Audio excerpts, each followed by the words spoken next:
सात संगत जी, प्यार से कहना धन निरंकार जी। तो ऐसे भाव से युक्त भक्त अपने जीवन के जब हर पल को जीते हैं तो वो भाव ही बदल जाते हैं, एक नज़रिया बदल जाता है।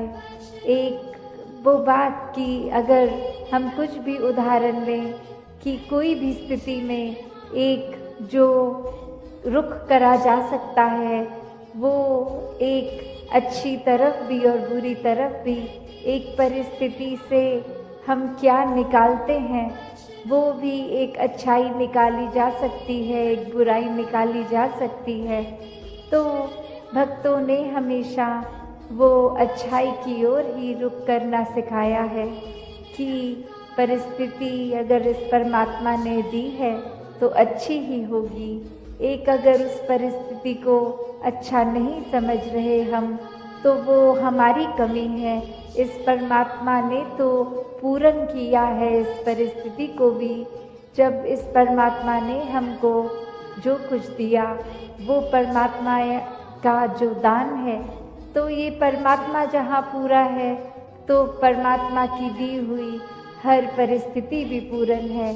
फ़र्क सिर्फ हमारे नज़रिए का होता है कि उसको हम किस तरह देख रहे हैं, उस परिस्थिति में से हम निचोड़ क्या निकाल रहे हैं, उससे सिखलाई क्या निकाल रहे हैं।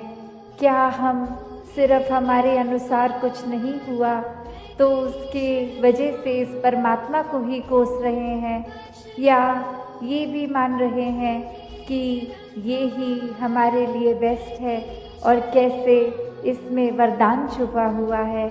तो एक ये नज़रिया भक्तों ने हमेशा से जो जिया कि आध्यात्मिक पहलू अपना हर किसी ने जहाँ एक बहुत ही उस नज़रिए का बनाना है कि जीवन में ये शरीर मिला है, ये मटीरियलिस्टिक वस्तुएं मिली हैं, घर बार रिश्तेदारी बहुत कुछ मिला है, तो क्या इसी में पूरा समय रहकर इस परमात्मा के लिए समय नहीं निकालना, या फिर एक चुनाव अपना है कि इस परमात्मा के प्यार के रंग में ऐसे रंगे जाएं कि कोई दुनियावी रंग फिर छू नहीं सकता। ये पक्के का रंग, ये एक हर समय रहने वाला रंग, और इस रंग को जिसने भी अपने ऊपर लगाया वो हमेशा के लिए आनंदित हो गए। एक जीवन हर समय के लिए झूम झूम के जिया गया। और वो फिर बात कि भक्तों के जीवन में भी विपरीत परिस्थितियां आईं तो भी उन्होंने कभी इस परमात्मा से विश्वास नहीं तोड़ा। तो बात वही कि परमात्मा के प्यार में जो रंग जाते हैं वो खुद ब खुद बदल जाते हैं। एक सामाजिक रूप से चाहे रहन सहन वैसा ही रहेगा जैसे ये परमात्मा के प्यार से पहले का था, वो एक शक्ल आकार सब सेम रहेगा। सिर्फ और सिर्फ जो बदला जाएगा वो मन के भाव बदलते हैं। तो ऐसा ही बदलाव हर किसी के जीवन में मुबारक बदलाव होता है कि ये एक संसार में जितने भी अलग अलग प्रकार के चाहे इंसानों के साथ मुलाकात होनी, और वो एक अलग अलग कल्चर बैकग्राउंड, दिखने में अलग, खान पान अलग, सब तरह से वो एक डाइवर्सिटी रूप, और कैसे वो होने के बावजूद भी सब परमात्मा के साथ जो एकत्व के बंधन में हैं, तो हर एक को एक दूसरे में परमात्मा ही नज़र आता है। और कैसे फिर एक ये एकत्व ही दिल पे हर समय का, और उससे फिर कोई किसी में फ़र्क नहीं दिखता, कोई ऊंच नीच, जाति पाति, प्रांति, कुछ भी फ़र्क नहीं, सब अपने हैं, सब ही पूजनीय हैं। तो कैसे ये परमात्मा का वास तो पूरी सृष्टि के कण कण में है, और वहीं जो हर किसी में भी, और यही परमात्मा को देखना ब्रह्म ज्ञान है कि इस परमात्मा को जब हर समय के लिए ये दिखाई देगा कि हर जगह ही मौजूद है, तो फिर एक जहाँ अपनी भी चेतनता जाग उठेगी, एक जो सच्ची दात है, जो भक्तों ने युगों युगों से समझाई है कि दुनियावी एक दौलत तो आज है कल नहीं, इसने बदल जाना है, एक माया का रूप बदल जाना है, घर परिवार सोसाइटी सब बदल जाएगा, पर सिर्फ और सिर्फ एक चीज़ जो अपनी जगह में कायम दायम शुरू से थी, अभी भी है और ये संसार खत्म होने पे भी रह जाएगी, तो वो बस ये परमात्मा, ये निराकार है। तो इस निराकार को पहचान के जीवन में जहाँ फिर वो समझ भी आ जाती है कि जो कुछ इस निराकार ने दिया है उसका सदुपयोग ही करना है, किसी के नुकसान का कारण अपने आप को या किसी वस्तु को नहीं बनाना, मन में भाव हर किसी के लिए एक शुद्ध विचार रखते हुए हर किसी के लिए फिर वो मन से एक दुआ अरदास कि ये जहाँ किसी के घर में जीवन में एक स्वास्थ्य रूप किसी भी तरह का एक नुकसान हो रहा है, तो वो भी एक भक्तों का दिल तो इस तरह पिघलता है, किसी को देखकर ठीक नहीं है तो उनसे ज़्यादा उनका दर्द भक्त समझते हैं। तो कैसे ऐसे वाले जीवन को मुबारकबाद जीवन कहा जाता है। ये एक परोपकारी जीवन होता है, अपने लिए सेल्फ सेंटर्ड होके, सेल्फिश होके, ये अपने ऊपर केंद्रित नहीं, पूरे संसार की भलाई के लिए भक्त अपना जीवन लगा देते हैं, पूरी ह्यूमैनिटी, पूरी मानवता के लिए ये संसार में आकर। तो कैसे जहाँ एक मन में भी भाव होते हैं कि ये एक समान अगर नहीं भी कोई दिख रहा पर सब ही एक है, तो भाव वही कि भक्तों ने युगों से ये जो संदेश दिया है कि कैसे इस परमात्मा को जानकर एक ऐसा जो बोलते हैं कि एक परमानेंट चीज़ क्या है, कि जो सबसे मजबूत चीज़ जिसने वो स्थिर है, उसने कभी हमारे उतार चढ़ाव के साथ उतरना चढ़ना नहीं है। जैसे एक तूफान आता है तो हमें बोला जाता है कि कोई ऐसी चीज़ को पकड़ लो, जैसे पेड़ या कुछ जो अपना ज़मीन के अंदर इतनी मजबूती से जिसकी नींव गड़ी हो, ताकि वो हवा फिर हमें उड़ा नहीं सकती। हमने एक ऐसी स्थिर चीज़ को पकड़ लिया है जिसके कारण हम भी वो हवाएं हमको उड़ा के नहीं ले जा सकती। तो ऐसे ही जीवन में हम अपने जीवन को तब तक अपना अच्छे से जीवन जी सकेंगे जब तक हम ये निरंकार के साथ अपने मन से ना जुड़े, तब तक वो एक जीवन भी हमारे उतार चढ़ावों के साथ फिर उथल पुथल मचाता है मन में। तो निरंकार का ही आसरा लेना है, निरंकार में ही अपनी श्रद्धा रखकर ये वो बात करनी है कि हमें ये अब जो स्थिर चीज़ मिल गई है, जो कभी एक सब किसी भी सिचुएशन में अपनी जगह से नहीं हिलती, तो हम फिर वो एक मजबूती का और सहारा लेते चलते जाते हैं और हमारा मन भी और सहारा पक्का करके एक विश्वास और बढ़ाकर फिर हमारे जीवन में ऐसे भी कोई कर्म नहीं हो पाते जो अपने लिए भी नुकसानदायक हों और औरों के लिए भी नुकसानदायक हों। है कि जिस तरह सांस लेना होता है उसके लिए कोई खास समय अलग से नहीं निकलता, कुछ भी करते हुए हम वो श्वास लेते हैं, वैसे ही ये निरंकार का एहसास हमारे मुख से उस तरह कभी तो शब्द रूप में भी सिमरन निकलता है और कभी अगर कोई अन्य काम में व्यस्त हों तो भी वो एक लिव जुड़ी जिसको बोलते हैं निरंकार के साथ।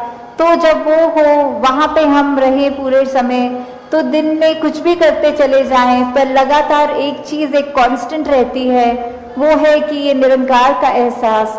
तो जब तक हम वो सिमरन रूप में अपना नाता निरंकार से और गहरा करते जाएं, जितना अधिक से अधिक हो सके मन में भी करें और बोल से भी सिमरन करें, ताकि वही बात कि ये निरंकार ही है जो सही मायने में सब कुछ है और बिना उसके कुछ भी नहीं, और वो खुद भी सब कुछ होते हुए ना उस तरह दिखता है पर फिर भी इतने गुण बिल्कुल निर्गुण होते हुए भी तो हमें भी ये सब ज़्यादा से ज़्यादा ऐसे कोशिश करनी है कि हम बिल्कुल वही गुणों को अपने जीवन में उतार पाएं, उसी तरह अपने जीवन को चला पाएं जिस तरह युगों युगों ने संतों ने चाहा है कि एक कर्म हमारे ऐसे बनते जाएं, एक ऐसा हमारे दिल से दिल का रिश्ता इस निरंकार प्रभु परमात्मा से जुड़े।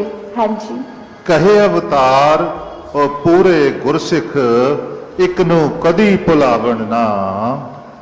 तो फिर ये जो एका है ये निरंकार की तरफ इशारा करते हुए कि जो भी पूर्ण गुरसिख होंगे, जिनको ये ब्रह्म ज्ञान की दात प्राप्त हो गई और उसके बाद वो अपने अहंकार को तज के ये उस तरह एक सिर्फ इस एक ही के साथ ही जुड़ा हो, चाहे वो किसी भी भाव से हम लेते हों, जो अपनी श्रद्धा से जो भी बुलाना चाहे, तो उसके साथ जब तक जुड़े हैं इसका एहसास करते हुए तो ही सब कुछ है। नहीं तो वो एहसास जिस पल खो दिया समझो वो जीवन काल वहीं थम गया, या फिर वो भी नहीं पता लगता कि कब वो पतन की ओर एक हमारे सोच विचार बन जाते हैं।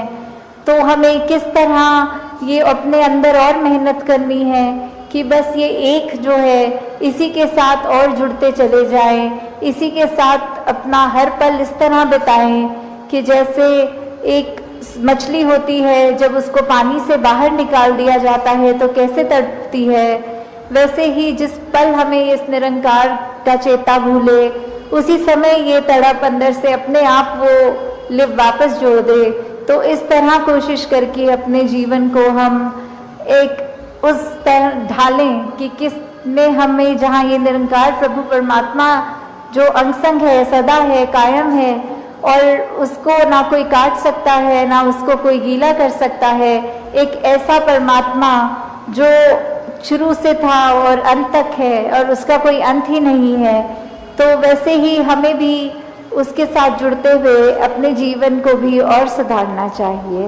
आपका ये निरंकार के आगे अपनी अहंकार को तजके सिर्फ एक वो शीश झुकाकर एक चेहरों पे मुस्कुराहट रखकर ये जो अंदर और सीखने की भावना कि ये गुरसिख का तो जीवन ही यही है कि हर पल सिर्फ सीखना ही सीखना है, तो वो उसी भाव से जब एक मर्यादित रूप में सत्संग होती है और सारी वो बातें सबकी सुनी जाती हैं तो अपना मन जहाँ हमारा और साफ होता जाता है, जीवन में अच्छे गुण आते रहते हैं और उसी तरह हम एक और खूबसूरत ये इंसान बनते हैं।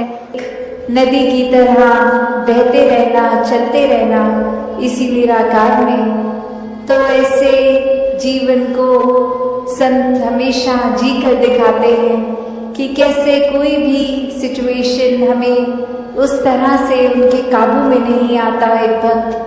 एक भक्त तो बस इस निराकार के ही रंग में होता है और फिर चाहे कुछ भी आसपास चल रहा हो, ये एक बेपरवाह मन की तरह ये हमेशा निराकार में रमता हुआ हर सिचुएशन को आराम से भक्त निकाल लेता है।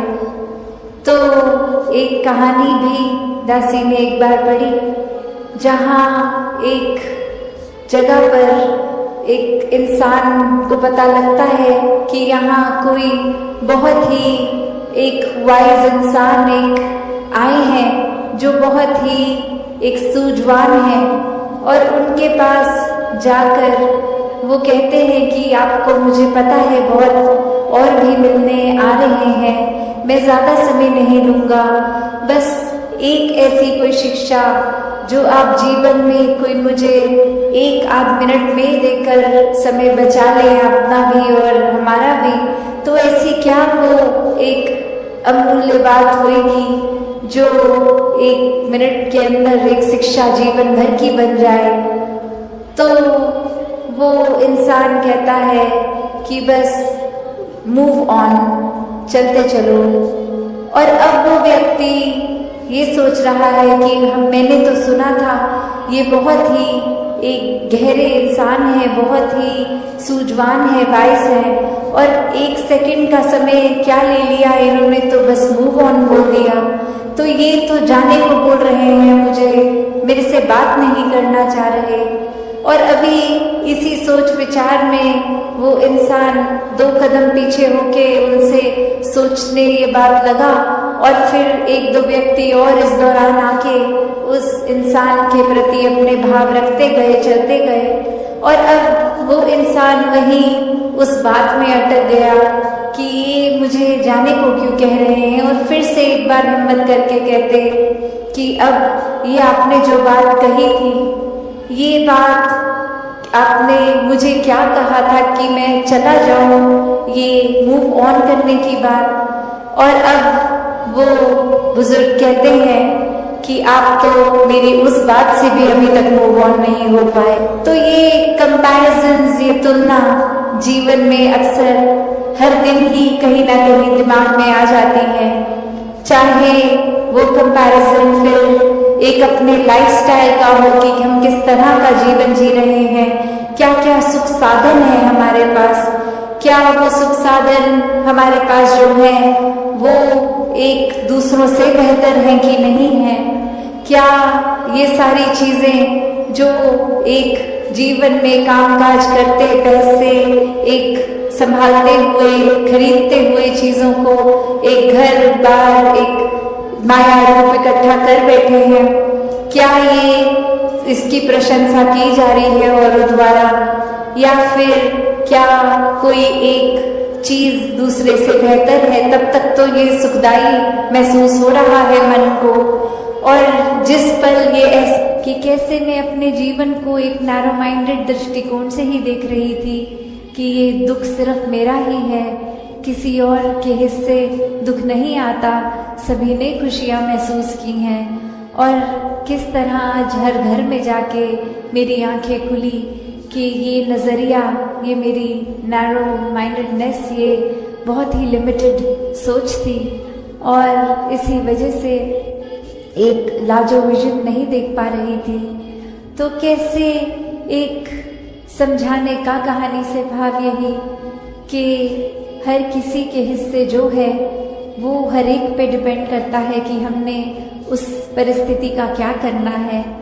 एक हर एक के पास एक जैसी चीज़ आई है अगर, तो जो समय जीवन का मिला है, ये श्वासें मिली हैं, इसको एक प्यार के साथ काटनी है, एक सहज हो के स्थिर मन के साथ रहना है, या फिर एक बेचैनी में ही जीवन काट देना है, एक नफरतों में, उलझनों में रहकर ही एक खुद के ऊपर और ऐसे बंधन बांध लेने हैं कि फिर खुल के सांस भी नहीं आ पाई, फिर तो एक दिल से दूसरे दिल तक ये रास्ता भी नहीं, एक खुद को दीवारों में इतना बांध लिया कि हर कोई फिर ऐसा दिखता है कि ये इंसान से प्यार नहीं हो सकता, इस इंसान के प्रति हम कुछ ऐसा महसूस नहीं कर सकते, ये इंसान तो सिर्फ एक कमियों का भरा हुआ है।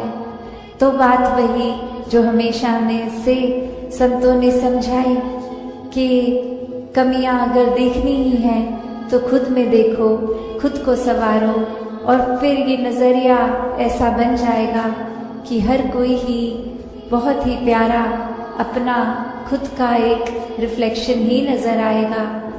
तो कैसे इस जीवन में हर कोई जो जीता है जीवन को, वो उसी भाव से कि ये एकत्व की जो आज बात हो रही है, ये परमात्मा के साथ एक होना, और फिर एक बाय प्रोडक्ट की तरह पूरे संसार के हर मनुष्य, पूरी कुदरत के साथ ये एकत्व हो जाता है। फिर ये अवस्था आ जाती है कि मन में फिर हर जगह ही चाहों और ये खूबसूरती, ये अपनेपन का भाव आ जाता है। फिर कोई भी पराया नहीं है, किसी के प्रति ये बुरे भाव नहीं आते, ये मन हमेशा फिर हर एक के प्रति एक आदर सत्कार से रहता है। तो ये जीवन, ये सांसें हर एक को मिली हैं, हर एक अपनी तरह ही जी रहा है। तो ये चुनाव हमारा कि हमने अपने जीवन को कैसे जीना है। एक ये आज़ादी हर एक के पास है कि जिस तरह का भी जीवन जीना चाहे, हर कोई जी सकता है, पर बात वही कि ये सांसें जो इतनी अनमोल हैं, इनको गंवाना है या फिर इनके हर एक सांस में एक एक सांस को अच्छी तरह इनका सदुपयोग करके जीना है। तो बात वही आती है कि ये संसार एक इतना सुंदर इस परमात्मा ने दिया। सात संगत जी, दान निरंकार जी, उद्देश्य भक्ति का कि ये परमात्मा, ये निराकार इसके रंग में रंगे रहें। एक ये यहाँ चाहे वो टूरिस्ट रूप में भी आए हैं तो भी वही एक प्रायोरिटी क्या है कि ये शहर का आनंद, ये नज़ारे तो बाद में पहले सत्संग की जाए। तो हर एक के मन में यही भाव है कि कैसे अपने जीवन को हर कोई और संवारे, ये जीवन में प्यार, प्रीत, नम्रता, ऐसे सारी ह्यूमन वैल्यूज को कैसे इस जीवन में भरें और इस तरह भरें कि कुछ पलों के लिए ये ना रहे। ये एक सांस की तरह कि पूरा जीवन जैसे सांस लेते ही हैं, उसी तरह इस जब परमात्मा से जुड़ते हैं तो सारे गुण बहते चला जाते हैं, हर पल के लिए वो सारे गुण आ जाते हैं। तो बात जहाँ प्यार की हो रही है, प्रेम की हो रही है, लव की हो रही है, वहीं ये एक्सेप्टेंस की भी हो रही है कि किस तरह ये हर एक को अपना मानना कैसे संभव हो। हर एक का स्वभाव, ये नेचर हर एक का कितना अलग है, हर एक को अपना कैसा माना जाए, कैसे मान लें कि सभी अपने हैं। तो बात वही कि सभी में परमात्मा है, तो सबसे पहले ये परमात्मा को देखकर ब्रह्म ज्ञान द्वारा फिर हर एक में परमात्मा खुद ही नजर आता है। फिर कोई फर्क ही नहीं कि कोई ये दोस्त मित्र परिवार से हैं या कोई बेगाने हैं, सभी एक बहुत ही ज्यादा अच्छे दिखते हैं, सभी अपने दिखते हैं। तो ऐसा प्यार और एक्सेप्टेंस का जीवन जब बन जाता है, ये अपनत्व का जीवन बन जाता है, ये एकत्व का जीवन बन जाता है, तो ये वननेस, ये वर्ल्ड विदाउट वॉर्स की अलग दिखने के बावजूद, अलग कल्चर के बावजूद हर कोई एक दिल से दिल का रिश्ता जोड़ता है। ये ऊपरी दीवारें, ये कारण नफरत करने के, सब ये दीवारें टूट जाती हैं। तो कैसे अपने जीवन में ये एक्सेप्टेंस और लाई जाए।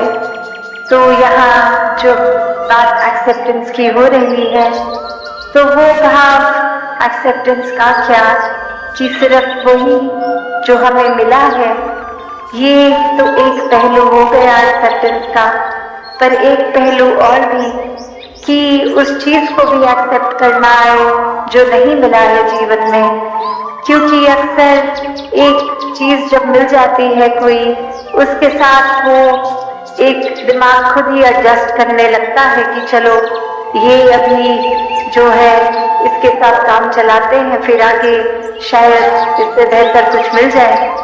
तो बात वही आ जाती है कि ऐसे करते करते अगर मेहनत प्रयास के बाद भी अगर एग्जाम्पल किसी ने कोई अपना मटेरियलिस्टिक गोल सेट किया है कि उम्र के इस पड़ाव तक ये डिग्री ले लेनी है, ये काम में इतनी सैलरी होनी चाहिए, और अपने बनाए हुए टाइमलाइन से वो मैच नहीं है, तो एक मन में एक्सेप्टेंस का तब भी भाव अक्सर इसलिए आ जाता है कि चलो अभी जितनी सैलरी मिल रही है उतनी तो मिल रही है, कम से कम आगे और होगा। पर ऐसे करते करते अगर ये इजाफा, ये इंक्रीज नहीं होता हमारी मटेरियलिस्टिक वेल्थ में, तो मन बेचैन रहने लगता है। फिर एक मन में खुद के लिए ही वो कंपैरिजन औरों से कर करके एक मन छोटा हो जाता है, एक परेशानी हर समय हम महसूस करने लगते हैं। क्योंकि यहाँ सिर्फ बात वो नहीं कि जो परमात्मा ने दिया उसको एक्सेप्ट करा, पर अक्सर ध्यान वही जो नहीं है हमारे पास, उसको भी जब इंसान एक्सेप्ट कर ले कि कोई बात नहीं, किसी और के पास अगर कोई चीज है जो हमारे पास नहीं है, तो ऐसी एक्सेप्टेंस भी, एक स्वभाव की भी एक्सेप्टेंस की कोई बात नहीं, ये अगर कोई गुण मुझे पसंद है सामने वाले इंसान में हो जिनसे हम बात कर रहे हैं, पर उनका नेचर, उनका स्वभाव अलग है, ऐसा ये गुण उनमें नहीं है, तो भी कोई बात नहीं, ये प्यारे फिर भी है, हर कोई इंसान अच्छा है, क्योंकि हो सकता है वो पर्टिकुलर गुण ना भी हो उनमें, तो ऐसे और कितने गुण होंगे उनमें जो हम में नहीं है। तो हर कोई जहाँ एक उस तरह देखा जाए कि अपने अंदर झांके तो हमारे स्वभाव में भी कितनी कमियां हैं, कितने गुण अभी तक जीवन में आए ही नहीं, तो वो पैरामीटर दूसरों को जज करने का कैसे बना लेते हैं, और अक्सर हम फिर बहुत जजमेंटल भी हो जाते हैं एक किसी गुण को लेके कि ये गुण, एक समय में अगर बात कर रहे हैं उस गुण का तो उसको पॉजिटिव बना देते हैं, और दूसरी सिचुएशन में वही चीज को लेके एक उसको नेगेटिव लाइट में एक गलत की तरह दिखा देते हैं। तो ऐसी ही एक कहानी कि एक इंसान किसी के घर जाता है और बोलता है कि हम ट्रैवल कर रहे थे, आपके घर में आपकी बेटी की भी शादी थी और आपके बेटे की भी शादी थी, तो घर में दो शादियां हम अटेंड नहीं कर पाए, हम ट्रैवल कर रहे थे, तो अब ये कंग्रेचुलेशंस हमारी एक्सेप्ट करें और हमको बताइए कि आपकी बेटी एक अलग घर में गई तो वो एडजस्ट अच्छे से हो गया, वहाँ न्यू नया शहर था, और ये घर में भी जब बहू आई है तो घर में भी आपके इस रूप में एडजस्टमेंट हो गई, बच्चे खुश हैं। तो अब वो एक लेडी ऑफ द हाउस बोलने लग गई उनको, गेस्ट को समझाते कि मेरी बेटी तो बहुत ही खुश है, मेरी बेटी को कुछ वहाँ ससुराल में काम नहीं करना पड़ता, वो तो बस आराम ही करती है, जो एक उसके हस्बैंड है वो काम पे भी जाते हैं, काम से आके सब घर का खाना भी वो बना देते हैं, वो एक हाउस होल्ड पूरे में हेल्प भी बहुत अच्छी एक उस तरह है, तो मेरी बेटी बस आराम से है, कुछ है नहीं कि एक काम बहुत कुछ घर में करने के लिए, बहुत रिलैक्स मोड में है, बहुत खुश है। और अभी जब वो अपने बेटे के ऊपर बात लेके आ रहे हैं तो यही बात रखते हुए कह रहे हैं, पर मेरा बेटा जब से उसकी शादी हुई है पता नहीं उसको क्या हो गया है, ये मेरी बहू को तो रेस्ट करने को बोल देता है और खुद ही घर के काम सारे कर लेता है और सारा कुछ खुद ही करता है, उसको कुछ करने नहीं देता। तो अब ये सुनने वाला भी एकदम हैरान कि जब यही क्वालिटी एक हस्बैंड में अपनी बेटी के अंदर से आप गिनवा रहे थे तो वो एक बहुत अच्छी क्वालिटी की तरह बता रहे थे कि आपकी बेटी घर में रिलैक्स करती है, पर अब सेम बात आपकी बहू अगर कर रही है तो ये एक्सेप्टेंस कहाँ गई? फिर बात वही कि ये फर्क कर दिया बेटी और बहू में, क्योंकि बेटी को अपना माना, बहू को अभी तक अपना नहीं माना। तो बात वही कि अक्सर बहुत अलग अलग एक पहलू होते हैं एक्सेप्टेंस के, और वो अपने आप ही स्वाभाविक हो जाता है एक्सेप्ट करने का जब ये बेस, ये कॉमन फैक्टर, ये प्यार हो। तो जब तक जीवन में प्रेम नहीं है कुछ भी फिर स्वाभाविक नहीं हो पाता। वो कुछ भी इम्प्लीमेंट करना है तो वो एक प्लान की तरह इम्प्लीमेंट होता है, बहुत नेचुरल फ्लो में नहीं हो पाता। पर जैसे ही जीवन में प्यार आता है वो फिर प्यार अनकंडीशनल लव बन जाता है। ये परमात्मा के प्रति भी प्रेमा भक्ति का रूप लेता है, और जिसको एक बार वाकई ही इस परमात्मा से असली रूप में प्रेम है तो हर एक से ही प्रेम है। फिर कोई भेदभाव नहीं, फिर कोई भी फर्क नहीं कि कैसे ये इंसान तो इस कैटेगरी में है या हमारे हिसाब से ये अलग अलग डिविजन फिर वो दिमाग कोई भी वजह से कोई बायसनेस नहीं करता। फिर एक ही ये नजरिया जाता है कि हर एक से बहुत कुछ है सीखने के लिए, कि there's so much to learn from everyone। तो बात वही कि अपने अंदर झांकने की, इंट्रोस्पेक्शन की बात है कि हर कुछ इस संसार में बहुत अच्छा चल रहा है, पर हमारा नजरिया क्या है? क्या हम उस तरह के इंसान बन गए हैं कि एक परफेक्ट सिचुएशन में भी इम्परफेक्शन ढूंढते हैं, एक सही चीज जो चल रही है उसमें भी कमियां निकालने वाला नजरिया बन गया है? या फिर हमारा नजरिया वही बात जैसे बोलते हैं every cloud has a silver lining, कि चाहे कितना भी अंधेरा हो, सिचुएशन कितनी भी एक डल है, एक अंधकारमयी है, पर उसमें भी वो आशा की रोशनी की किरण दिखती है। तो बात वही कि ये नजरिया हमारा कैसा है, और फिर हर बार जब भी ऐसे पल आते हैं तो नजरिया क्या होता है? क्या हम हर बार एक पॉजिटिव्स देखने की बजाय नेगेटिव इसलिए देखते हैं और उसको एक एक्सक्यूज बोल देते हैं कि दिस इज माय नेचर, ये मेरा स्वभाव है, मैं पॉजिटिव नहीं देख पाता, मैं सिर्फ नेगेटिव देखता हूँ। तो बात वही कि स्वभाव, ये नेचर, ये रोजमर्रा की आदतें कोई ऐसी नहीं है जो कभी बदली नहीं जा सकती। These are ever changing. इनको हम थोड़ा सा मेहनत करके, एक काम करके ये हैबिट्स को, एक थॉट प्रोसेस को, एक पॉइंट ऑफ व्यू को बदल सकते हैं। तो ये भी कोई एक्सक्यूज की तरह नहीं कि अगर हम बहुत नेगेटिव सोच रखते हैं तो वो सोच हमारा स्वभाव है। नहीं, हम किसी समय भी इस पॉजिटिव के साथ, जो हमेशा ये परमात्मा, ये निराकार, जो भी नाम से हम बुला लें, अल्लाह हो, भगवान हो, जो भी नाम दें, ये सच है, यही सत्य है, यही कायम दायम है, इसी से हर चीज का उत्पन्न है। तो जब इस पॉजिटिव के साथ ये हर जगह जो स्टेशनरी है बिल्कुल कहीं अपनी जगह से नहीं हिलता, ये परमात्मा से जब जोड़ लेते हैं खुद को, तो मन में खुद ब खुद स्थिरता आ जाती है। मन बहुत ही हर पॉइंट पे, जीवन के हर पल में एक बहुत सहज हो जाता है। फिर एक किसी और की वजह से अपना मन नहीं खराब होता, एक खुद ही बेनिफिट ऑफ द डाउट दूसरे को देने के लिए मन एक खुद ही सोच लेता है कि शायद दूसरे इंसान का आज अच्छा दिन नहीं जा रहा होगा, इसलिए फ्रस्ट्रेशन में आके कुछ हमें गलत बोल दिया। ना कि कैसे ही किसी ने कुछ गलत बोला, उसी समय उनसे भी ज्यादा कड़वे वचन आगे से सुना दिए।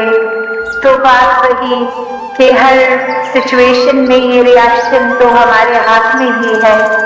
और एक टेम्पररी, अगर हमने क्वालिटीज, ये ह्यूमन वैल्यूज टेम्पररी सीखी हो कि बस अभी कहीं जा रहे हैं, 10-15 लोगों से मुलाकात होगी, तो we have to be on the best behaviour, तो वो एक छोटे देर के लिए, एक अपने आप को अच्छा प्रदर्शित करने के लिए कि और लोग हमें पसंद करें, सिर्फ उस वजह से अच्छाई अगर रखेंगे तो बहुत वो लिमिटेड टाइम के लिए होगी और वो थोड़ी अननेचुरल भी है। तभी अगर कोई ऐसी सिचुएशन आ जाए अचानक जिसमें फिर रिएक्शन टाइम ही नहीं है, तो नेचुरली तो वही निकलेगा जो अंदर है, उसमें फिर हम ऊपरी अच्छाई को मेंटेन भी नहीं कर पाएंगे। तो अगर सच में वाकई ही अंदर से ये अच्छाई है, ये प्यार है, तो फिर एक सडन सिचुएशन में भी वो वैसा ही निकलेगा। जैसे ये शरीर में खून है, तो कोई भी हमें पिन चुभती है तो एक सेकंड में ही वो ब्लड ओज आउट होता है, वो इसीलिए क्योंकि इस स्किन के अंदर खून है। उसी प्रकार हर तरीके से हर समय ये परमात्मा को हम इस तरह अपने अंदर बसा लें कि ये परमात्मा ही अंदर है, तो कोई भी फिर चाहे बात हो, हर समय ये जिक्र भी परमात्मा का होगा, मन शुक्राने भाव में भी परमात्मा के ही होंगे। फिर हर किसी से एक आदर सत्कार मन अपने आप ही कर उठेगा। सिर्फ किसी का सोसाइटी स्टेटस, किसी की अचीवमेंट्स या कोई हमें सुपीरियर लगे तो ही उसके लिए आदर सत्कार नहीं, ये फिर एक बराबर से हर एक का सत्कार है अपनों से, एक सोशली एलिवेटेड स्टेटस वाला हो या नीचे हो, हर कोई फिर यही प्यार बांटता चला जाता है। जैसे ये सनरेज की बात होती है कि सनरेज तो हर एक के ऊपर एक जैसी ही वो सूर्य छोड़ रहा है, पर किसने कितनी किरण से फायदा लेना है ये उस पे है। तो ऐसे ही ये प्यार हर एक तक है। अब किसी ने अगर अपना मन ब्लॉक कर लिया, या अक्सर ये अजम्पशन भी हम बना लेते हैं कि सामने वाला इंसान शायद हमारे लिए कोई अच्छी सोच नहीं रख रहा, शायद अभी तो बहुत अच्छा मेरे सामने बन रहा है, पर जब मैं कमरा छोड़ के जाऊंगा वो पीठ पीछे मजाक उड़ाएंगे, शायद ये अगर कोई बोल रहा है अच्छी बात तो पीछे कोई इल इंटेंट है, ये एक अलग ही अपना वेस्टेड इंटरेस्ट है कि अभी हमारे सामने अच्छे हो रहे हैं। तो ऐसी इनसिक्योरिटीज भी मन में घर कर लेती हैं, एक मन में उथल पुथल मच जाती है। तो बात वही कि हमें सिर्फ खुद पर इस बात पे फोकस रखना है कि सामने वाला कैसा है कैसा नहीं, किसी और को बदलना हमारा काम नहीं है। ये अच्छाइयों को हमें अपने अंदर लाना है, इस परमात्मा को अपने मन में बसाना है, और फिर वो अच्छाई हमने एक बराबर हर एक को देनी है। कुछ हैंड पिक्ड सिलेक्टेड के साथ बिहेवियर अच्छा और औरों के साथ रख, ऐसा भक्त का जीवन होता ही नहीं है, क्योंकि भक्त तो हमेशा इस परमात्मा के प्यार में ही है। फिर हर कुछ जो भी पूरे दिन में करते हैं वो एक प्राइम फोकस, एक प्रायोरिटी इस रूप में प्रेमा भक्ति को, इस प्यार को, इस डिवोशन को बना लेते हैं। फिर चाहे वो ड्राइव कर रहे हो, स्कूल में पढ़ रहे हो, कहीं ऑफिस में हो, कुछ भी काम हो रहा हो, ये काम करते करते भी एक परमात्मा को ही मन में डालते हैं, हर समय इसी के एहसास में रहते हैं। तो ऐसा ही जीवन भक्तों ने सिखाया कि डोमेस्टिक रिस्पॉन्सिबिलिटीज हर एक में निभानी है, और ये करते करते प्रायोरिटी फिर भी डिवोशन को बनाना है, भक्ति को बनाना है। तो जितना ज्यादा ये मन इस परमात्मा की रगन में लगता है उतना ही एक सहज हो जाता है जीवन, और हर एक के पास वो पोटेंशियल है कि अपना जीवन बिल्कुल वैसे ही जिए जैसे भक्त जीते हैं, क्योंकि वही परमात्मा भक्तों के जीवन में भी है, वही हमारे जीवन में भी है।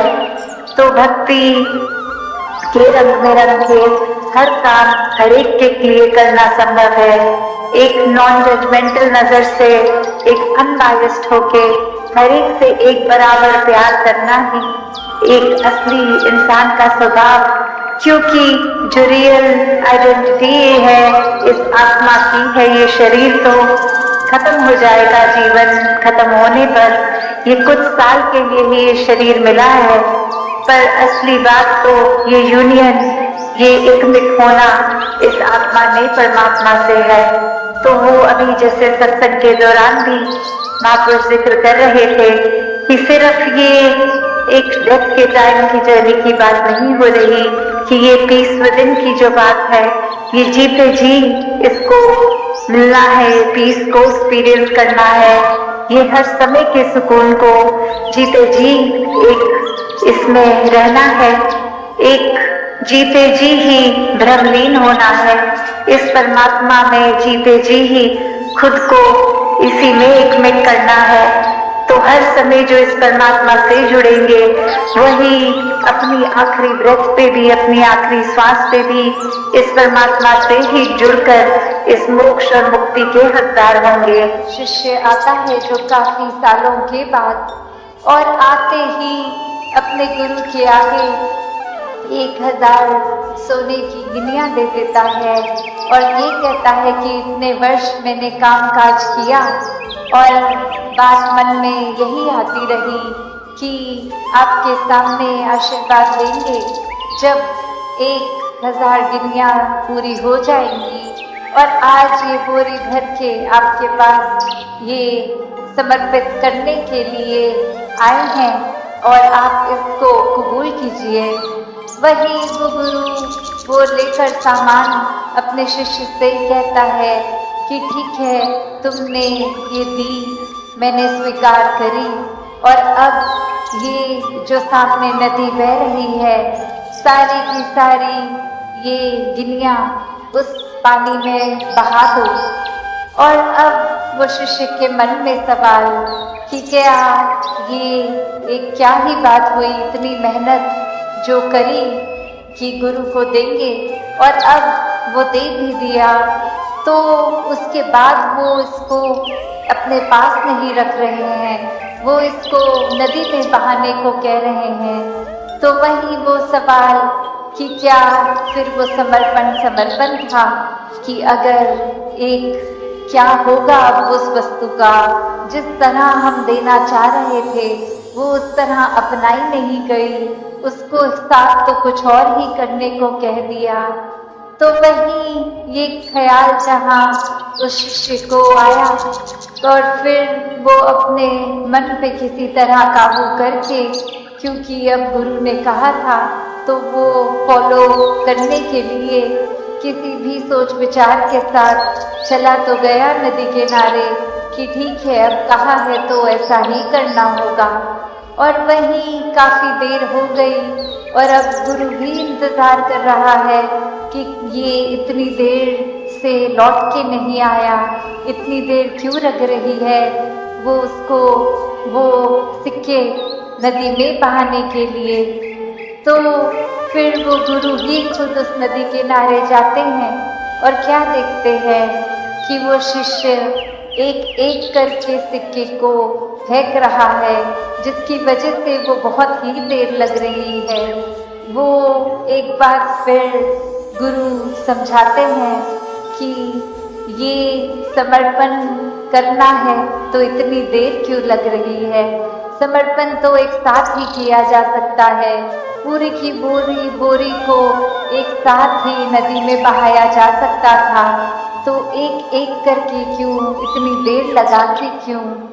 तो ये कहानी में तो ये मन की अवस्था ही है कि हम किस तरह एक अपने मन को इस तरह मान लेते हैं कि कोई अटैचमेंट हो गई, कोई और कारण से अगर ये लगा कि कुछ वस्तुएं इकट्ठी हो गई हैं, कोई उपाधियां मिल गई हैं या कहीं अपने मोहल्ले में, अपने दायरे में बहुत नाम कमा लिया है, एक हमारा कुछ औहदा, कुछ रिस्पेक्ट बन गई है, एक तरह के हम सेलिब्रिटी बन गए हैं, कुछ 2-4 लोग हमें जान गए हैं, तो ये एक इम्पोर्टेंट होने का अहंकार या कोई और तरह का अहंकार ये मन में घर कर लेता है। तो ये सारी चीज़ें सिर्फ इस्तेमाल के लिए और सदुपयोग के ही काम आए। दाता हर एक पे कृपा करे कि सुकून जीवन में सबके भरा रहे, सेवा भाव, एक समर्पित मन, इस तरह का जीवन हर कोई जीता जाए। तो ये बात मन में अक्सर आती है कि हम बहादुर किसको समझते हैं, क्या शरीर के बल को एक बहादुरी से जोड़ते हैं या कुछ मन में एक अपने द्वारा ही एक कोई ऐसी बात रख लेते हैं जिससे एक मोटिवेशन मिलती है, एक अपने आप को बहुत ही कोई ऐसा काम करने के प्रति एक मन को हम पुश करते हैं कि उससे हमें शायद लगता है हम बहादुर हैं। तो असली बहादुरी क्या है? ये असली बहादुरी तो वही कि जो भी सत्य है उसको समझ के, उसको एक हकीकत को जानने के बाद आँख ना बंद करना कि ये संसार में आए हैं तो मौत भी निश्चित है। एक जीते जी उस बात को, उस फैक्ट को अगर हम ना भूलें, इस सत्य के पहचान के बाद ये सत्य को जीवन में अपनाएं, तो ही वाकई में बहादुर हैं। क्योंकि कायरता तो फिर आंख बंद करने में होगी। एक जैसे हम अक्सर सुनते भी हैं उदाहरण कि एक सामने अगर कोई हम किसी से बात करते वक्त कह देते हैं कि सामने अगर शेर खड़ा है तो आंख बंद कर लेंगे तो वो चला नहीं जाएगा सामने से।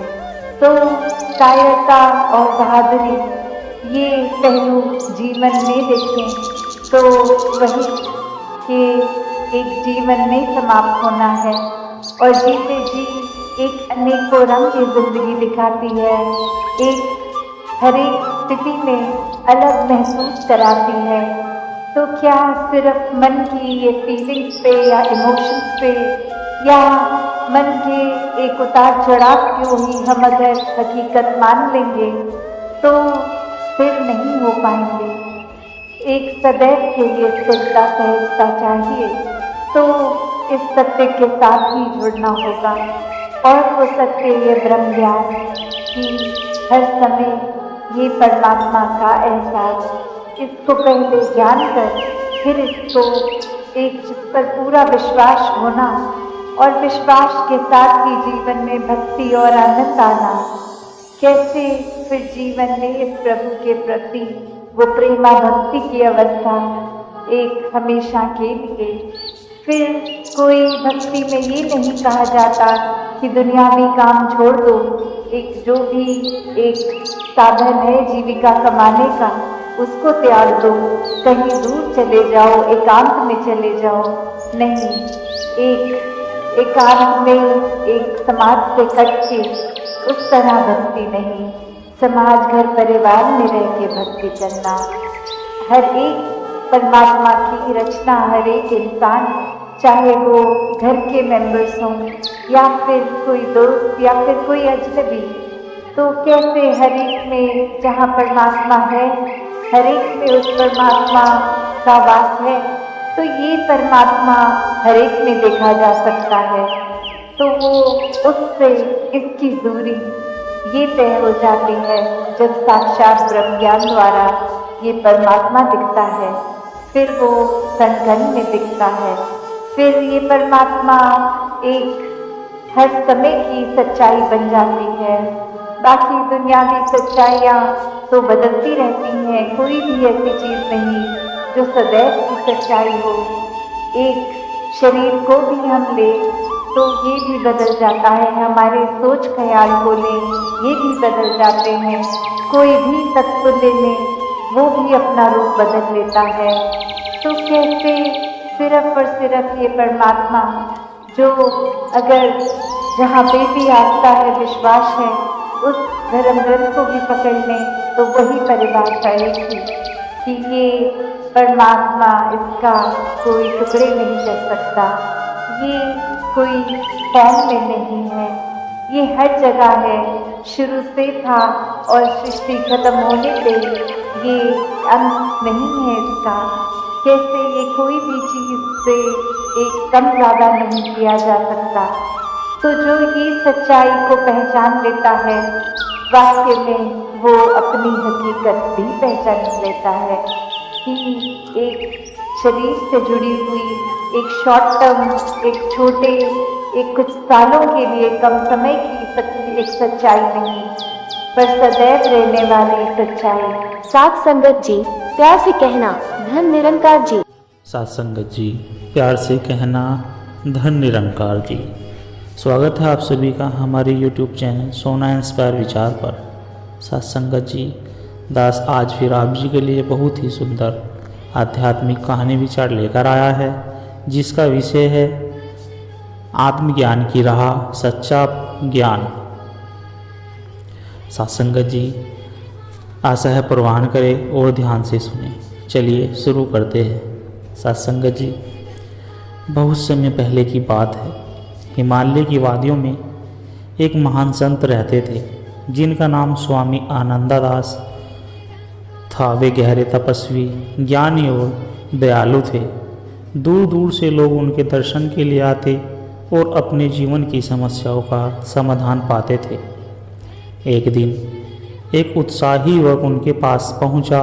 वह शिक्षित था, धनवान था, लेकिन उसके मन में अशांति थी। उसने संत से विनम्रतापूर्वक पूछा, गुरुदेव, मैं सच्चे आत्मज्ञान की खोज में आया हूँ। मैंने बहुत से ग्रंथ पढ़े हैं, कई विद्वानों से मिला हूँ, लेकिन अब भी मेरी आत्मा अशांत है। कृपया मुझे मार्ग दिखाइए। स्वामी आनंददास मुस्कुराए और बोले, बेटा, यदि तुम सच में आत्मज्ञान प्राप्त करना चाहते हो तो 3 परीक्षाओं से गुजरना होगा। यदि तुम सफल रहे तो तुम्हें सच्चा ज्ञान प्राप्त होगा। युवक ने तुरंत हाँ कर दी। पहली परीक्षा, नदी पार करना। स्वामी आनंददास युवक को नदी के पास ले गए। नदी का जल तीव्र प्रवाह से बह रहा था। संत बोले, बेटा, इस नदी को पार करके उस पार जाओ और फिर वापस आओ, लेकिन ध्यान रखना तुम्हें भीगना नहीं चाहिए। युवक चंकित हो गया और वह सोचने लगा, बिना भीगे नदी कैसे पार करूँगा, लेकिन संत के आदेश का पालन करना था। युवक ने कई प्रयास किए। उसने पत्थरों पर चलने की कोशिश की, पेड़ों की डालियाँ पकड़ने की कोशिश की, लेकिन हर बार पानी में गिर जाता था। अंत में वह हार मानकर संत के पास आकर बोला, गुरुदेव, यह असंभव है। इस नदी को बिना भीगे पार नहीं किया जा सकता। स्वामी आनंददास मुस्कुराए और बोले, यही तुम्हारी पहली सीख है। जीवन भी इस नदी की तरह है। तुम संसार में रहते हुए पूरी तरह निर्लिप्त नहीं रह सकते, लेकिन अगर तुम सचेत रहो तो इस प्रवाह में बहने से बच सकते हो। युवक ने सर झुका लिया और गुरु को प्रणाम किया। दूसरी परीक्षा, खाली पात्र का रहस्य। अगले दिन संत ने युवक को एक बर्तन दिया और कहा, इस पात्र में जल लेकर आओ, लेकिन ध्यान रहे पानी छलकना नहीं चाहिए। युवक नदी पर गया और बहुत ध्यान से बर्तन को जल से भरा, लेकिन जैसे ही वह कदम बढ़ाता पानी छलक जाता। वह बहुत सावधानी से चला, लेकिन बर्तन कभी पूरा भरा नहीं रह पाता। थक कर उसने संत से कहा, गुरुदेव, जब तक पात्र खाली था उसमें पानी भरा जा सकता था, लेकिन जब यह पूरा भर गया तो थोड़ा सा कंपन होते ही पानी छलकने लगा। संत ने मुस्कुराकर कहा, यही तुम्हारी दूसरी सीख है। यदि तुम अपने मन को अहंकार, भय और पूर्वाग्रहों से भर लोगे तो ज्ञान उसमें नहीं समा सकेगा। सच्चा ज्ञान प्राप्त करने के लिए मन को खाली रखना आवश्यक है। तीसरी परीक्षा, सत्य का परीक्षण। सत्संगत जी,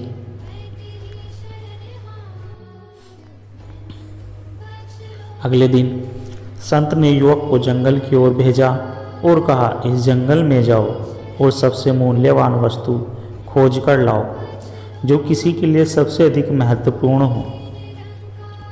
युवक पूरे दिन जंगल में घूमता रहा। उसने सुंदर फूल देखे, कीमती पत्थर मिले, बहुमूल्य जड़ी बूटियाँ दिखी, लेकिन उसे कोई वस्तु ऐसी महत्वपूर्ण नहीं लगी कि सबके लिए मूल्यवान हो। थक कर वह संत के पास लौटा और बोला, गुरुदेव, मैंने बहुत सी कीमती चीज़ें देखी, लेकिन हर किसी के लिए सबसे मूल्यवान वस्तु कुछ अलग होगी। कोई धन को सर्वोच्च मानेगा, कोई प्रेम को, कोई ज्ञान को, तो कोई शांति को। स्वामी आनंददास ने कहा, यही तुम्हारी तीसरी और अंतिम सीख है। सत्य की खोज व्यक्तिगत होती है। जो तुम्हारे लिए मूल्यवान है वह किसी और के लिए भी हो सकती है। सच्चा ज्ञान दूसरों के विचारों से नहीं बल्कि स्वयं के अनुभव से प्राप्त होता है। आत्मज्ञान की प्राप्ति। अब युवक को आत्मज्ञान का रहस्य समझ में आने लगा। उसने संत के चरणों में गिरकर कहा, गुरुदेव, अब मैं समझ गया कि जीवन को पूरी तरह त्यागो। बिना सच्चा ज्ञान प्राप्त किया गुरुदेव, अब मैं समझ गया हूँ कि जीवन को पूरी तरह त्यागे बिना भी सच्चा ज्ञान प्राप्त किया जा सकता है। अहंकार को छोड़कर अपने मन को खाली करके और सत्य को स्वयं अनुभव करके ही आत्मज्ञान पा सकते हैं। संत ने उसे आशीर्वाद दिया और कहा, अब तुम सच्चे ज्ञान के मार्ग पर हो, जाओ अपने अनुभवों से और अधिक सीखो, ध्यान करो और अपने जीवन को प्रकाशित करो। इस कथा से यह शिक्षा मिलती है कि संसार में रहते हुए भी सचेत रहो। जैसे नदी को बिना भीगे पार नहीं करा जा सकता, वैसे ही संसार में रहते हुए मोह माया से बचना कठिन है, लेकिन सही ध्यान और संतुलन से यह संभव है। अहंकार और पूर्वाग्रह को त्यागो। ज्ञान केवल तभी प्राप्त होगा जब मन खाली होगा। सत्य की खोज व्यक्तिगत होती है। दूसरों की दृष्टि से सत्य को देखने के बजाय उसे स्वयं अनुभव करो। आत्मज्ञान पुस्तकों से नहीं बल्कि जीवन के अनुभव, ध्यान और स्वयं के परीक्षण से प्राप्त होता है। जो इन सीखों को अपने जीवन में अपनाता है वह सच्चे आत्मज्ञान की ओर बढ़ता है। सत्संगत जी, सच्चा ज्ञान। बहुत समय पहले की बात है। एक प्रसिद्ध नगर में एक महान संत रहते थे जिनका नाम महर्षि संदानंद था। वे ज्ञानी, दयालु और परोपकारी थे। उनकी ख्याति दूर दूर तक फैली हुई थी और लोग उनसे जीवन के गूढ़ रहस्य को समझने के लिए आते थे। एक दिन एक युवक उनके पास आया। वह बुद्धिमान था, धनवान था, लेकिन उसके मन में शांति नहीं थी। उसने संत से पूछा, गुरुदेव, मैं बहुत ध्यान करता हूँ, ग्रंथ पढ़ता हूँ, लेकिन फिर भी मुझे आत्मज्ञान की अनुभूति नहीं होती। कृपया मुझे सच्चे ज्ञान का मार्ग दिखाइए। महर्षि मुस्कुराए और बोले, बेटा, यदि तुम वास्तव में ज्ञान प्राप्त करना चाहते हो तो कल सुबह सूर्योदय से पहले मुझे मिलने आओ। युवक ने खुशी खुशी यह स्वीकार किया और अगले दिन सूरज उगने से पहले संत के आश्रम में पहुंच गया। संत ने युवक से कहा, आज पूरा दिन तुम मौन रहोगे और ध्यान से आश्रम के कार्यों को देखोगे। किसी से भी बात नहीं करोगे, बस अनुभव करोगे। युवक को यह अजीब लगा, लेकिन उसने गुरु की बात मानी। पूरा दिन वह देखता रहा कि संत कैसे लोगों की सेवा कर रहे थे, कैसे वे साधकों को सिखा रहे थे और कैसे वे अपनी साधना में लीन रहते हैं। शाम को संत ने पूछा, क्या तुमने आज कुछ सीखा? युवक बोला, गुरुदेव, मैंने बहुत कुछ देखा, लेकिन फिर भी मैं सच्चे ज्ञान को नहीं समझ पाया। संत मुस्कुराए और बोले, कल फिर आना, मैं तुम्हें अगली सीख दूंगा। अगले दिन संत ने युवक से कहा, आज तुम्हें इस नदी के पास बैठकर यह बर्तन जल से भरना है, लेकिन ध्यान रखना, बर्तन से पानी छलकना नहीं चाहिए। युवक ने बड़े धैर्य से पानी बर्तन में भरना शुरू किया, लेकिन जैसे ही बर्तन पूरा भरता पानी छलक जाता। वह बार बार प्रयास करता, लेकिन पानी गिर ही जाता। शाम होने लगी और युवक थक गया। उसने संत से कहा, गुरुदेव, यह असंभव है। जब तक पात्र खाली रहता है इसमें पानी भरा जा सकता है, लेकिन जब यह पूरा भर जाता है तो पानी छलक जाता है। संत ने कहा, यह तुम्हारी दूसरी सीख है। जैसे एक भरा हुआ बर्तन नए जल को ग्रहण नहीं कर सकता, वैसे ही अहंकार और पूर्वाग्रह से भरा मन सच्चा ज्ञान प्राप्त नहीं कर सकता। आत्मज्ञान पाने के लिए पहले अपने अहंकार और भ्रम को त्यागना पड़ता है। अगले दिन संत ने युवक को एक फूल दिया और कहा, इस फूल को लेकर पूरे नगर में घूमो और देखो कि लोग इसे कैसे देखते हैं, फिर आकर मुझे बताओ। युवक नगर में गया और देखा कि किसी ने फूल को प्रेम से लिया, किसी ने उसे अनदेखा कर दिया, किसी ने कहा यह बहुत सुंदर है, तो किसी ने कहा कि यह साधारण है। शाम को जब वह लौटा तो संत ने पूछा, क्या सीखा? युवक बोला, गुरुदेव, मैंने देखा कि एक ही फूल को हर कोई अलग अलग दृष्टि से देखता है। किसी ने इसकी सुंदरता को सहारा, किसी ने इसे तुच्छ समझा और किसी ने इसे ध्यान ही नहीं दिया। संत ने कहा, बिल्कुल सही, यही जीवन का रहस्य है। सत्य और ज्ञान वही रहता है, लेकिन हर कोई अब उसे अपनी दृष्टि से देखता है। यदि तुम सच्चा ज्ञान पाना चाहते हो तो दूसरों की धारणाओं से प्रभावित हुए बिना सत्य को स्वयं अनुभव करना होगा। युवक ने संत के चरणों में गिरकर कहा, गुरुदेव, अब मैं समझ गया कि सच्चा ज्ञान केवल पुस्तकों में नहीं बल्कि अनुभव, विनम्रता और सच्ची भक्ति से प्राप्त होता है। अहंकार को त्याग कर, मन को खाली करके और सत्य को अनुभव करके ही हम आत्मज्ञान पा सकते हैं। महर्षि संदानंद ने आशीर्वाद दिया और कहा, यही सत्य का मार्ग है, जाओ इसे अपने जीवन में अपनाओ और दूसरों को भी प्रेरित करो। इस प्रेरणादायक कहानी से हमें यह शिक्षा मिलती है कि मौन और ध्यान से अनुभव प्राप्त होता है। अहंकार और पूर्वाग्रह को छोड़कर ही ज्ञान प्राप्त किया जा सकता है। सत्य हर किसी के लिए एक जैसा होता है, लेकिन हर व्यक्ति उसे अपने दृष्टिकोण से देखता है।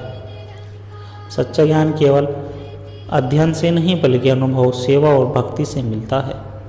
जो अहंकार और पूर्वाग्रह छोड़कर सत्य को अनुभव करता है वही सच्चे ज्ञान को प्राप्त करता है। सत्संगत जी, संत और व्यापारी। बहुत समय पहले की बात है। एक गांव में एक प्रसिद्ध संत रहते थे। उनकी साधना, ज्ञान और सरलता के कारण दूर दूर से लोग उनके पास आते थे और उनसे आशीर्वाद का मार्गदर्शन प्राप्त करते थे। एक दिन एक धनी व्यापारी संत के पास आया। वह बहुत चिंतित और परेशान दिख रहा था। उसने संत से कहा, गुरुदेव, मेरे पास धन, ऐश्वर्य और परिवार सब कुछ है, फिर भी मेरा मन अशांत रहता है।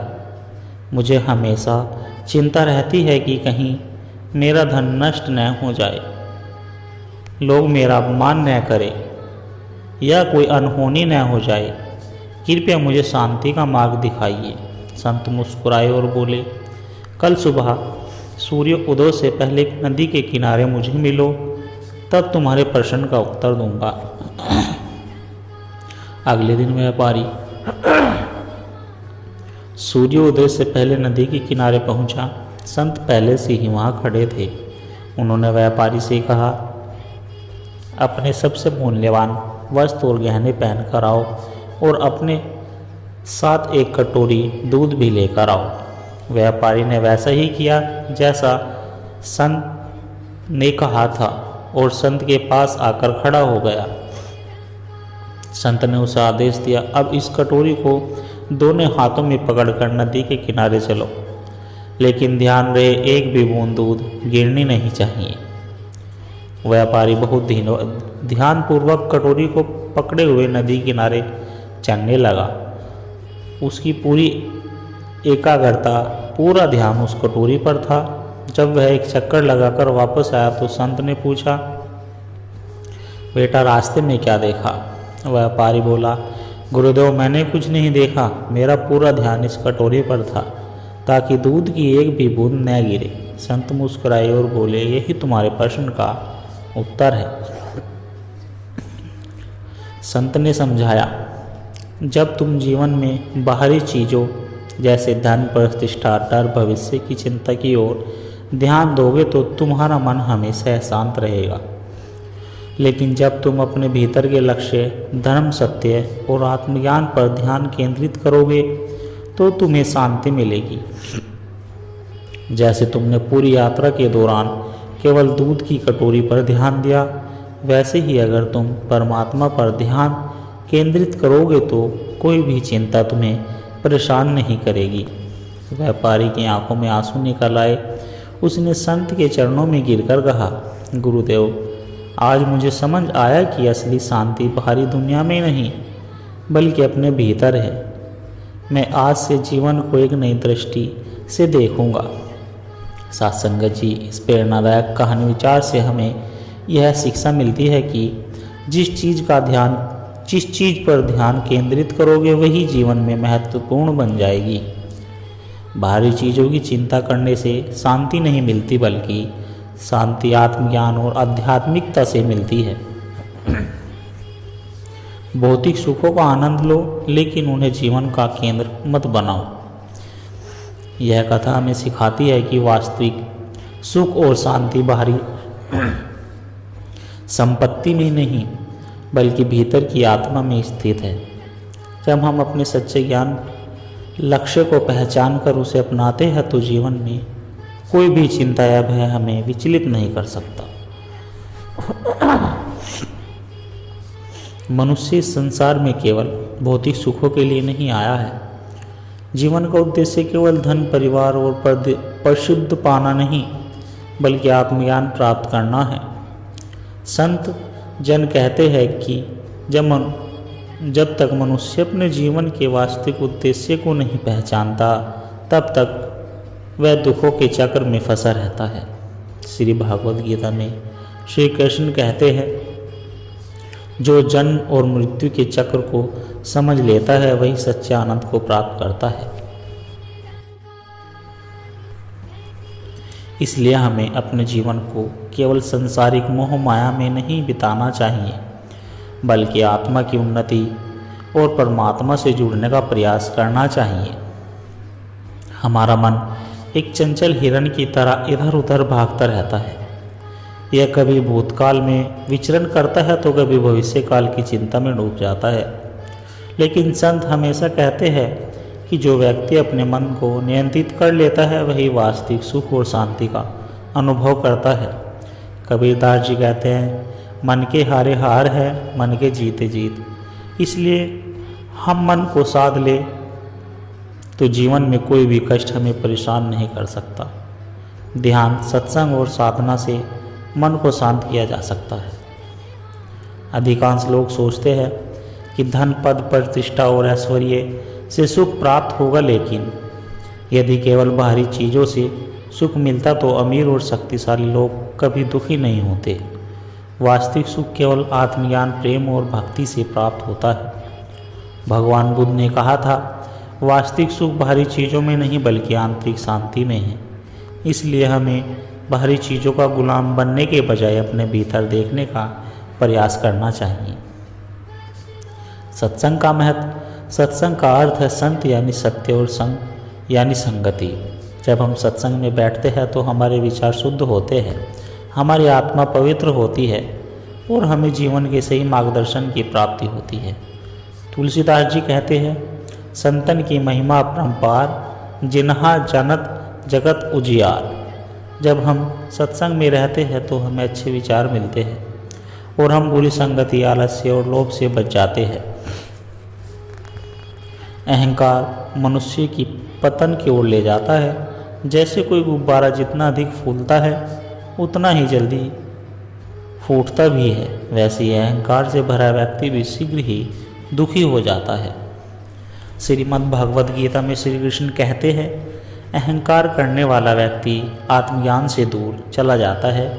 इसलिए हमें सदा विनम्र रहना चाहिए और अपने ज्ञान, संपत्ति और शक्ति का उपयोग केवल दूसरों की भलाई के लिए करना चाहिए। संत महात्मा हमेशा प्रेम, करुणा, दया का संदेश देते हैं। भगवान राम, कृष्ण और बुद्ध सभी ने प्रेम और सेवा को ही जीवन का सर्वोच्च धर्म बताया है। संत रविदास जी कहते हैं, ऐसा कोई ना मिले सबकी सेवा करो। इसलिए हमें अपने जीवन में प्रेम और करुणा को अपनाना चाहिए और किसी के साथ द्वेष या ईर्ष्या नहीं करनी चाहिए। मनुष्य को हर दिन कुछ समय भक्ति, ध्यान और साधना में लगाना चाहिए। यह आत्मा की शुद्धि करता है और हमें परमात्मा से जोड़ता है। गुरु नानक देव जी कहते हैं, सच्चा सुख वही है जो परमात्मा के नाम में लीन होकर मिलता है। इसलिए हमें दिन में कुछ समय ईश्वर के ध्यान और प्रार्थना में बिताना चाहिए। आध्यात्मिक जीवन ही सच्चा जीवन है। सांसारिक वस्तु क्षणिक है, लेकिन आत्मज्ञान, भक्ति, प्रेम और सेवा अमर है। हम अपने मन को शुद्ध करके अहंकार को त्याग कर प्रेम और करुणा से जीवन जीना चाहिए। यही सच्चा सत्संग है, यही सच्ची आध्यात्मिकता है। साथ संगत जी, आप सभी को अगर हमारे द्वारा कहे गए आध्यात्मिक सत्संग विचार अच्छे लगे हो तो चैनल को सब्सक्राइब जरूर कर दे और वीडियो को लाइक कर दे और बेल आइकन को प्रेस कर दे, जिससे कि हम कोई भी नए विचार लेकर आए और आपको तुरंत पता लग जाए। और दास को आशीर्वाद दे कि आप जी के चरणों में हर रोज़ ऐसे ही विचार रखता रहे। साथ संगत जी, प्यार से कहना धन निरंकार जी।